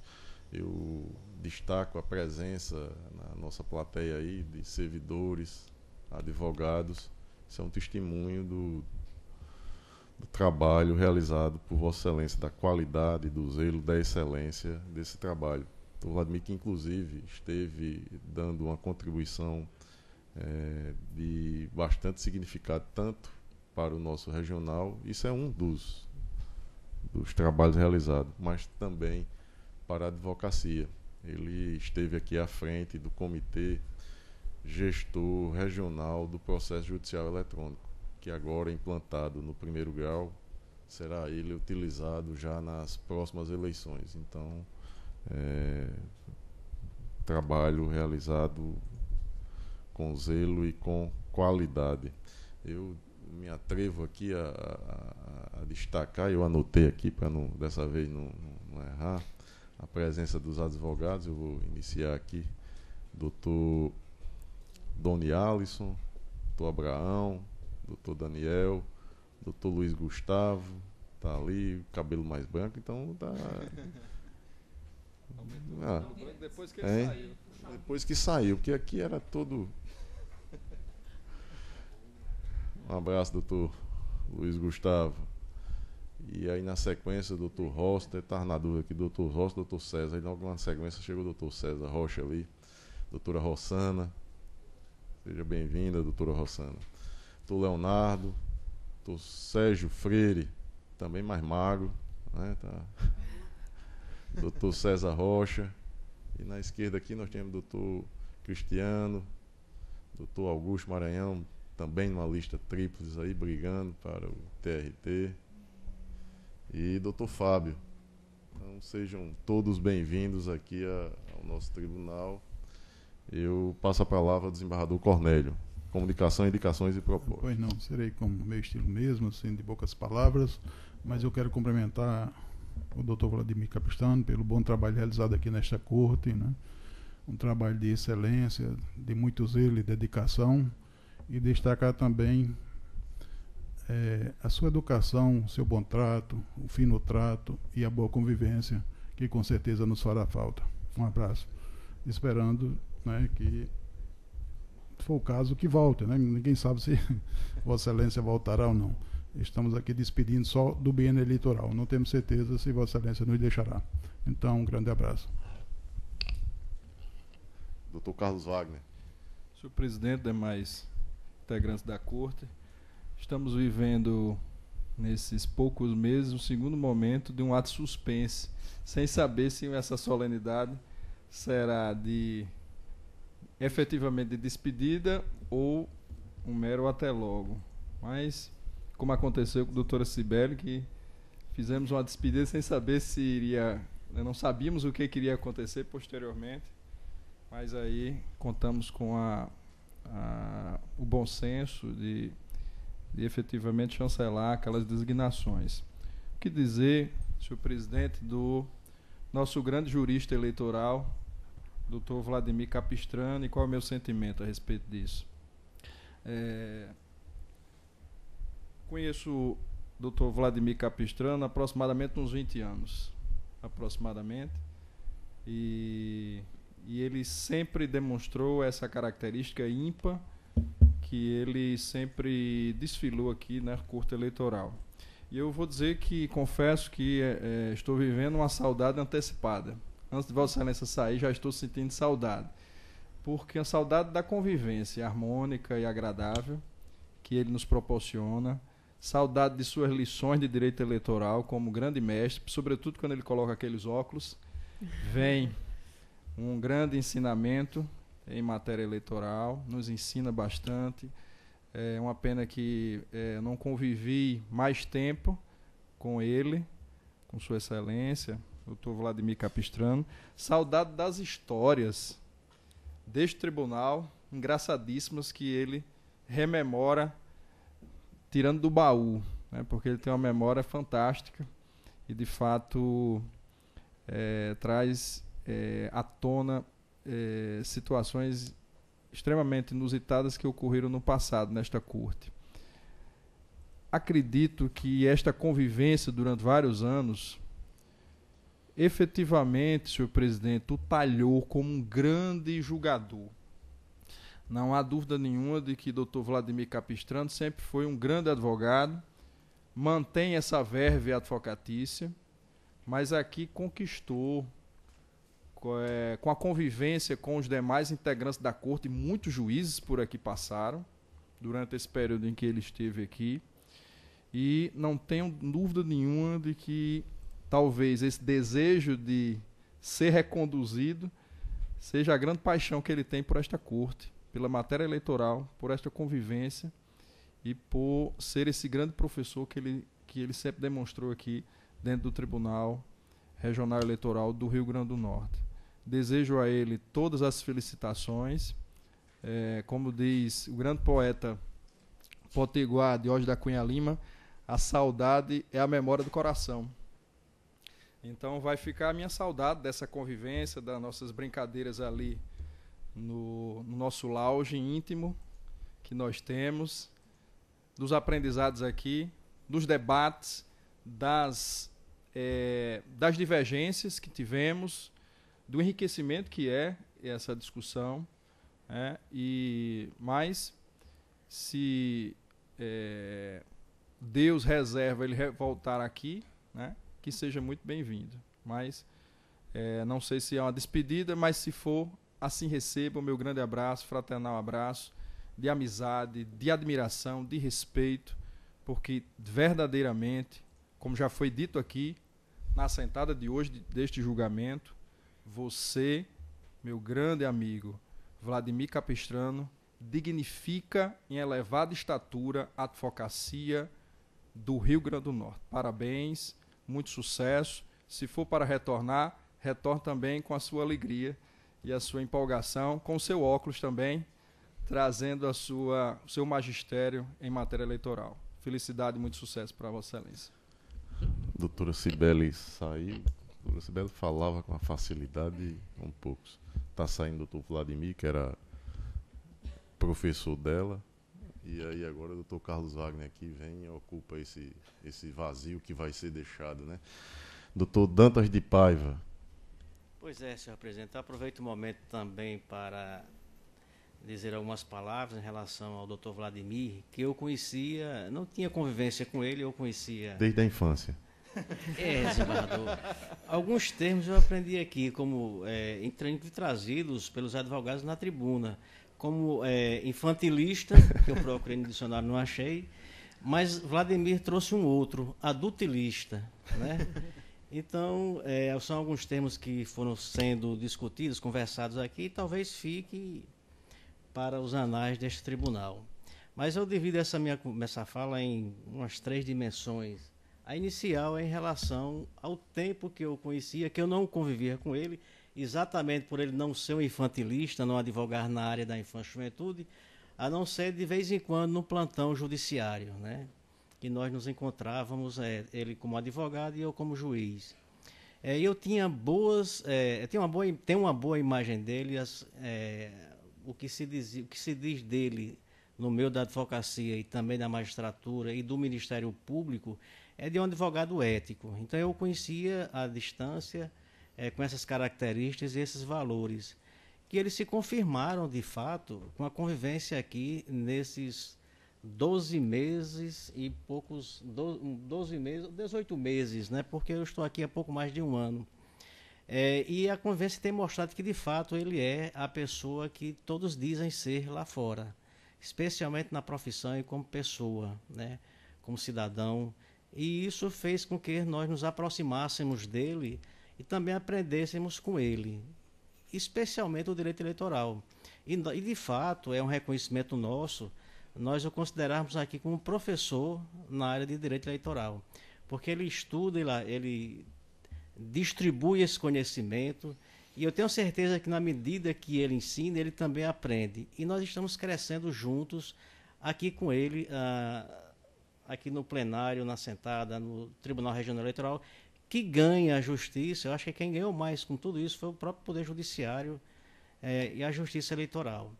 E o terceiro momento eu quero trazer aqui para discutir, não uma preocupação minha, mas uma observação que eu fiz durante esse tempo. Eu estou aqui há pouco mais de um ano, né?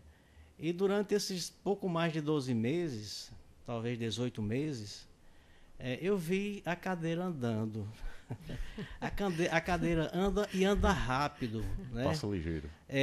Vladimir é o último que está saindo, e poderá voltar novamente, é tal o nosso desejo, com todo respeito ao nosso amigo Fernando, também a Fernando, que está trabalhando e é candidato para vir para cá. Mas é uma observação que eu faço. Como o tempo passa rápido, parece que foi ontem, mas não, o tempo já está passando. E o último que fez parte da composição de quando eu cheguei foi Vladimir. Então, naturalmente, aos poucos, a gente vai sentindo essa saudade que fica no coração, doutor Carlos, e Vladimir não vai ser diferente. Eu estava aqui olhando agora para o nosso amigo Gustavo Simite, e sentindo a mesma coisa, quando ele sentava aqui e ele olhava para mim junto com o André Luiz, que estava na bancada aqui do outro lado, e eu ali onde está agora o doutor Ricardo Tinoco, e quando nós começávamos a ler o voto, ele olhava para mim e fazia. Reduza, né? E são algumas situações que marcam a passagem nossa aqui por um tribunal, como o Tribunal Regional Eleitoral, e que a gente leva para o resto da vida, né? E Vladimir, de fato, foi uma pessoa que nos trouxe lições, tanto lições de conhecimentos jurídicos, a vontade de continuar estudando, tem propostas, metas e sonhos, né? E um dos sonhos deles, eu tenho certeza que é permanecer. E vamos acompanhá-los nesse sonho. Nosso muito obrigado, Vladimir. Esse trecho final do Dr. Zé Dantas, uma parte dele aí é o reconhecimento de que agora, com a saída do Dr. Vladimir, passa ele a ser o decano na corte, né? É uma outra preocupação. Segundo o Dr. André Pereira, é o que está mais perto de ir embora. Exatamente. Doutora Adriana Magalhães, Vossa Excelência tem a palavra. Opa, desculpe, rapaz. Senhor presidente, demais colegas, eu gostaria de aproveitar a oportunidade para, mais que nunca, agradecer ao Dr. Vladimir a oportunidade que ele sempre nos trouxe aqui, e queria enaltecer esse aspecto. Me parece que é uma característica muito forte do perfil do Dr. Vladimir, que é valorizar o ato de julgamento enquanto chance de se construir argumentativamente a decisão. Eu, quando cheguei nessa corte, eu pude testemunhar desde o primeiro dia em que, com o Dr. Vladimir, tive a chance, a oportunidade de participar dos julgamentos aqui, essa sede de Dr. Vladimir em construir legitimamente uma decisão judicial. Como o judiciário, de um modo geral, carece disso, Dr. Vladimir? Como carece? Em todas as suas instâncias, níveis. E ver que o colega tem esse pendor, tem essa vocação, tem essa inflexão voltada ao debate, ao bom discurso, no sentido construtivo. Isso mais que oxigena, isso assegura ao jurisdicionado a certeza de que o caso sub judice foi objeto de análise, de enfrentamento, de debate, de interpretação, de argumentação. Há uma tradição no judiciário brasileiro, é preciso que se diga isso sem nenhum desconforto, de que uma decisão judicial deve ser fruto simplesmente da subsunção do fato à norma. Isso, a gente sabe, historicamente ficou confinado ao século XIX. Mas ainda há instâncias judiciárias no Brasil que preferem viver sob os auspícios de um racionalismo em que a decisão é uma mera dedução lógica. A decisão é uma mera consequência de um primeiro olhar. E Vossa Excelência, com sua experiência, com seu conhecimento, já por demais aqui enaltecido pelos que antes de mim falaram, mostra exatamente o contrário. Mostra a humildade de se construir a decisão no ato do julgamento. Não só falando, mas também abrindo-se à audição, a ouvir o outro, incluir o outro na discussão, sabendo que seus pares podem contribuir, tendo a simplicidade de compreender que muitas vezes uma opinião formada pode ser modificada e deve ser modificada para o bem da finalidade maior da atuação do judiciário, que é o julgamento com justiça. Então eu não vou me alongar, quero enaltecer essa sua característica, porque todas as demais já foram aqui muito bem ditas. O Dr. Vladimir é um professor de direito eleitoral. Eu, que não conheço quase nada de direito eleitoral, cheguei aqui e fui e sou o aluno permanente dele de direito eleitoral, das resoluções do TSE, da legislação extravagante, que muitas vezes é alterada, é modificada, sem o zelo do legislador reformista e que chega nas barras do judiciário e precisa de uma interpretação consentânea. Então, nós todos aqui fomos e somos seus alunos em matéria de direito eleitoral. Sentiremos muito sua falta. Eu quero aqui dizer que a cada voto que Vossa Excelência proferiu aqui foi um aprendizado para mim. Enriqueceu muito o pouco conhecimento que eu tenho a respeito do direito público e muito mais em relação ao direito eleitoral. E acentuar esse aspecto. Um bom advogado, um excelente advogado que Vossa Excelência é, mostrou-se mais ainda um excelente jogador, porque foi capaz de traduzir essa experiência amealhada na seara da advocacia, do patrocínio das causas, no afã de bem julgar, de bem decidir, e sempre aberto à argumentação, porque é isso que faz a diferença naquilo que diz respeito à expectativa dos nossos jurisdicionados. Então, nós sentiremos muito sua falta, seja pelo conhecimento do direito eleitoral, seja por essa abrangência que o Dr. Vladimir sempre demonstra ao se mostrar poroso a receber a contribuição e também oferecer a sua contribuição aos seus colegas. Esse tribunal fica marcado por sua passagem aqui, como alguém que, mais que brilhante, é representante fiel do compromisso da jurisdição eleitoral com aquilo que constitucionalmente ela tem como missão. Seu exemplo será seguido por todos nós aqui e, certamente, caso Vossa Excelência retornará para a sua casa, sendo novamente abraçado pelos seus pares, porque uma certeza todos nós temos. Com o retorno ou não, Vossa Excelência sempre será brilhante. Sempre será essa estrela que brilha e que estará presente aí na constelação dos bons profissionais. Desejo a Vossa Excelência toda felicidade e, secundando as opiniões que aqui me antecederam, receba meu abraço, meu agradecimento pela contribuição muito bem dada a todos nós durante esse seu período aqui na Justiça Eleitoral. Era isso. Eu não queria sair sem ouvir Dr. Vladimir. Eu vou me penitenciar com a doutora... Não vou cessear a sua fala, nem doutora Carol. Que aí, na sequência, até para prestigiar, o desembargador Cornélio também acredito vai se ausentar, né? Aí vai só depois. Então eu passo a presidência ao desembargador Cornélio. Eu queria ouvir aí a fala do Dr. Vladimir Capistrano. Mas é porque eu vou me ausentar. Eu prometo ao senhor que eu serei bem breve. Bem breve, doutor. Então vamos lá. Doutor Vladimir, eu gostaria apenas de externar para você, como fiz de maneira pessoal na terça-feira, de que esse plenário se ressentirá da sua presença, dos seus ensinamentos, sempre da sua presença mansa, da sua forma de tratar, da sua cordialidade para com todos. E como eu sempre gostei de fazer esse xiste aqui, eu digo, olha, se doutor Vladimir não souber, ninguém sabe. Então, todas as dúvidas que a gente tinha, então, Vossa Excelência, que é um compêndio ambulante de toda legislação eleitoral, eu tenho a lhe dizer que sentiremos sua falta e também não tenho dúvidas de que seja aqui, ou Alhures, ou na carreira da advocacia que será retomada, Vossa Excelência será sempre brilhante, será sempre lembrado. E digo-lhe que talvez hoje não seja um adeus, seja um até breve. Então, contaremos, estaremos aqui esperando por Vossa Excelência e também desejando-lhe toda a sorte e todo sucesso no que for abraçado de agora em diante. Obrigado, doutora Adriana. E eu, olhando aqui na plateia, não estava observando, mas ali na lateral está o doutor Fernando Jales também, que é juiz eleitoral substituto. Então, fazendo aqui o registro.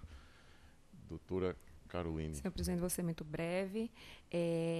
Caro colega Vladimir, embora a nossa convivência tenha sido muito breve, foi suficiente para estreitar os laços de admiração e respeito que eu já nutria por você desde a UFRN. Acho que tivemos apenas 5 sessões juntos, mas foram suficientes para eu testemunhar a sua experiência, a sua dedicação, com decisões sempre muito lúcidas e bem fundamentadas. Então, em nome do Ministério Público Eleitoral, eu desejo muita paz, muito sucesso, e seja no retorno, ou seja na sua trajetória brilhante de advogado, muita sorte e conte sempre com a gente. Obrigada. Doutor Vladimir Capistrano.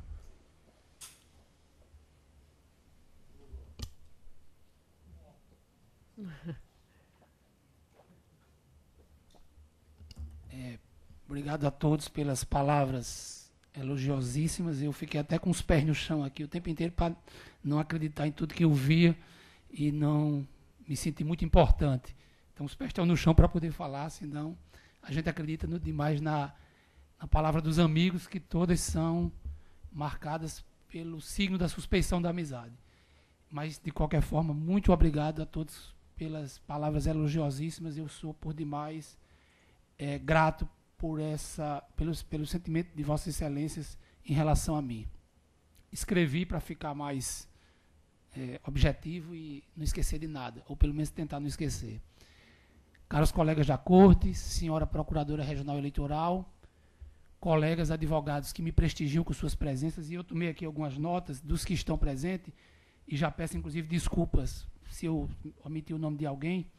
Gustavo Smith, Sérgio Freire, Abraão Lopes, Doni Alisson, Rossana Fonseca, que é a nossa vice-presidente da OAB, José Roster, João Vitor, Viviane Arruda, Débora Cico, Celdo Victor, Cristiano Barros, que é presidente do Instituto de Direito Eleitoral, de quem eu sou vice-presidente, Olavo Hamilton, que esteve aqui, mas já teve que sair, Dr. Fábio Sena, Leonardo Dias, Daniel Monteiro, César Rocha, Augusto Maranhão Vale, popular Augustinho, Ana Célia, que está ali atrás, Dr. Fernando Jales, que ao mesmo tempo é juiz eleitoral e advogado. Também agradecer a servidores do tribunal que estão aqui acompanhando essa sessão, são muitos, pessoas do meu mais absoluto bem-querer. Participo hoje de minha última sessão como membro desta Corte Eleitoral neste mandato. E o faço com o mesmo espírito e com a mesma compostura com as quais participei da sessão do dia 20 de janeiro de 2016, na qual fui empossado no cargo de juiz substituto, e da sessão do dia 19 de outubro de 2017, quando tomei posse no cargo de juiz titular. E aqui, agora, repito a minha expectativa daqueles momentos: exercer com dignidade e altivez o cargo de juiz do Tribunal Regional Eleitoral do Rio Grande do Norte, e isso eu estava dizendo naqueles dias, para ao final do biênio que hoje se inicia, voltar de cabeça erguida à advocacia eleitoral, consciente de que pude contribuir com o aprimoramento dos mecanismos de atuação da Justiça Eleitoral. Antecipando-me no pedido de desculpas pela imodéstia, tenho para mim que alcancei com sucesso a expectativa anunciada. Ao longo desses 45 meses de judicatura, quase 4 anos, proferi votos em 368 processos de que fui relator. Exarei 221 decisões monocráticas terminativas, além de incontados votos orais em processos de outras relatorias, contribuindo para o aprimoramento do debate e da qualidade das decisões do tribunal, mesmo nos processos em que a tese por mim defendida tenha restado vencida pela maioria da Corte. Olhando em retrospectiva, posso dizer com segurança e com firmeza que em todos esses julgamentos de que participei, só presidiram a formação do meu convencimento, a prova produzida nos autos e os argumentos jurídicos postos em debate. Não me arrependo de nenhum dos votos e de nenhuma das decisões que proferi nesses quase 4 anos aqui na Corte. E por isso posso dizer, com a imodéstia já desculpada, que saio do tribunal de cabeça erguida, pela porta da frente, a qual cruzarei tantas outras vezes quando retornar a este prédio no exercício da minha atuação profissional. Deixo o gabinete com pequeno acervo para o meu substituto temporário. Apenas 30 processos pendentes de julgamento. E desses, somente 2 processos conclusos, porque não puderam ser julgados, já que chegaram ao gabinete quando não havia mais tempo hábil para a inclusão em pauta. Chegaram ontem. Feitos esses registros iniciais, passo ao motivo maior dessa fala, que é pontuar os inúmeros agradecimentos de que sou devedor pela possibilidade de ter exercido a judicatura eleitoral nesses quase 4 anos. O sempre renovado e devido agradecimento aos desembargadores do Tribunal de Justiça do Estado do Rio Grande do Norte. Meu nome já foi incluído em 4 listas tríplices para a composição deste Tribunal Eleitoral. 3 delas para o cargo de juiz titular, à unanimidade de votos. Essa confiança reiterada que Suas Excelências têm em mim depositado foi e é combustível de mais denodo, mais dedicação e maior vontade de acertar. o sempre necessário reconhecimento e agradecimento à classe política do Estado, com a qual me relacionei durante os processos de nomeação para os cargos de juiz que exerci, na recomendação de meu nome à Presidência da República e ao Ministério da Justiça, e durante o exercício desses cargos. Nunca, e eu repito, nunca um pedido indigno ou impróprio me foi dirigido pelas muitas pessoas que atendi ao longo desses anos. Reafirmo o que disse nos 2 discursos das posses já referidas. Sempre encontrei nos políticos do Rio Grande do Norte o mais alto espírito público e republicano. E acrescento, as poucas exceções são daqueles que não distinguem o público do privado e que medem o próximo com a régua de suas desviadas personalidades. Desses, o destino e a história cuidarão.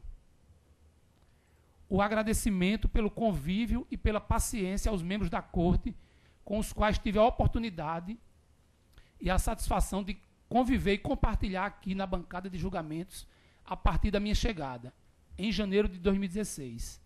Desde o mais antigo àquela época, o Dr. Sérgio Maia, até o mais moderno no dia de hoje, o Dr. Carlos Wagner. E faço questão de citá-los todos nominalmente, porque deixaram cada um dos senhores e das senhoras fortes impressões em minha lembrança. Os titulares: Sérgio Maia, Vigílio Macedo Júnior, Maria Zeneide Bezerra, Alceu Cico, Gustavo Smith, Almiro Lemos, Berenice Capuchu, Dilermando Mota, Ibanez Monteiro, André Medeiros Pereira, Francisco Glauber Alves, José Dantas de Paiva, Glauber Rego, Cornélio Alves, Ricardo Tinoco, Adriana Magalhães e Carlos Wagner.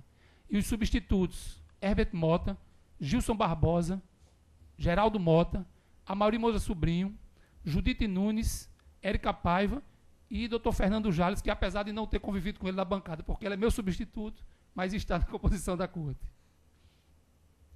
Igual consideração e agradecimento destaco para os procuradores eleitorais, titulares e substitutos: Gilberto Barroso, Kleber Martins, Clarisier Azevedo, Cibele Guedes Benevides, Vitor Mariz, Fernando Rocha e Caroline Maciel. A nossa convivência foi respeitosa e profícua, cada um no mais firme exercício de seus mistérios, mas sabendo preservar a necessária harmonia entre os atores dos processos judiciais. Aos advogados eleitoralistas, meus colegas no labor permanente, o mais sincero agradecimento pela compreensão a todos os votos e decisões que proferi no exercício da jurisdição eleitoral, em especial aqueles que lhes foram contrários. E peço licença para parafrasear aqui as palavras do discurso do juiz Francisco Glauber Alves na sua despedida desta Corte, agora no mês de julho passado. E eu digo, parafraseando o Dr. Glauber, o que eu sempre quis de um juiz, como advogado, é o juiz que tentei ser aqui no TRE: técnico, independente, preciso, coerente e confiável, no bom sentido. Faça-se o registro. Repito, e desta vez pedindo o testemunho dos advogados que aqui militam. Só me impressionaram as provas dos autos e os argumentos jurídicos em debate. O especialíssimo agradecimento aos servidores que trabalharam comigo no Gabinete 5 ao longo desses quase 4 anos. O perene Carlos André Costa, que lá já estava desde a minha chegada, egresso do gabinete do juiz Arthur Cortez Bonifácio, servidor de reconhecida competência, discrição e lealdade com o serviço público. O versátil José Eduardo Raquel, levado por mim para o gabinete, antigo servidor da Secretaria Judiciária e cuja competência e discrição eu já conhecia desde quando aqui passei a atuar como advogado. O coringa Primo Vaz da Costa Filho, que esteve conosco no gabinete durante o período eleitoral de 2018 e até maio deste ano, servidor experimentado em relevantes funções deste tribunal e também no TSE, e que contribuiu enormemente com a qualidade da produção do gabinete.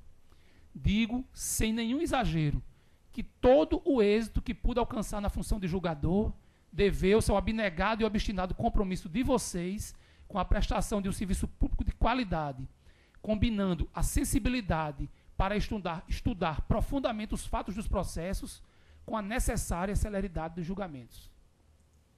Somo a esse time de valorosos colaboradores o servidor Daniel Maciel, hoje servindo no TRE da Paraíba, e os estagiários Oslan, Natália, Gabriela e Camargo, que também emprestaram o melhor de seus esforços para o bom funcionamento do gabinete. Além desses servidores que atuaram diretamente comigo no gabinete, muitos outros aqui do tribunal são exemplos de dedicação ao serviço público. Mas peço licença a todos os demais servidores para nominar 5 deles, com os quais eu já tinha contato antes de exercer a judicatura eleitoral, e que o convívio mais próximo, nesses quase 4 anos, fez crescer o respeito e a consideração pelo exemplo de servidores dedicados que são. E destaco os nomes de Andréa Campos, ex-diretora-geral e atualmente secretária de administração, José Bonifácio, chefe da seção de processamento de feitos, Emanuel Mabelmo, chefe da seção de análise de contas eleitorais e partidárias, Sheila Mara Mello, chefe da seção de autuação e distribuição, e Marcelo Borja, chefe da seção de apoio à corte e taquigrafia, como representantes da imensa qualidade dos serventuários do TRE do Rio Grande do Norte. Uma referência carinhosa aos empregados terceirizados que prestam os seus serviços aqui no tribunal. E sintetiza a homenagem a todos no nome de Francisca, copeira que há vários anos nos serve com muita dedicação e com um sorriso sempre alegre, independentemente de suas vicissitudes. Aos colegas do escritório de advocacia, que estão todos aqui, em especial os meus sócios, José Roster, César Rocha, Leonardo Dias e Abraão Lopes. O agradecimento pelo apoio permanente, pela substituição nas minhas ausências do escritório e pelo auxílio precioso quando me faltaram as luzes do bom senso. Finalmente, o agradecimento à família, aos meus pais, Neta e Antônio Capistrano, sempre presentes no carinho e no conforto. Aos meus filhos Sanguíneo e minha filha afetiva, Lucas e Mônica, pela cobrança do exemplo.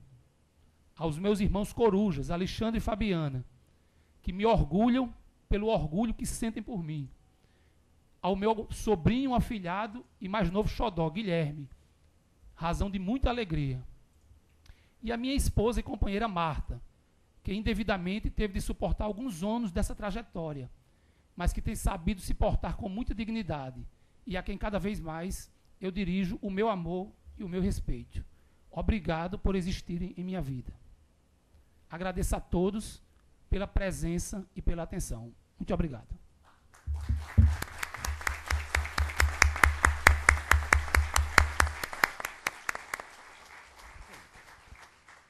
Às 15h48, eu declaro encerrada a presente sessão e temos o hábito de se fazer aqui uma foto, então pediria para que a gente fizesse bem rápido, porque eu já... já estou dentro do carro já.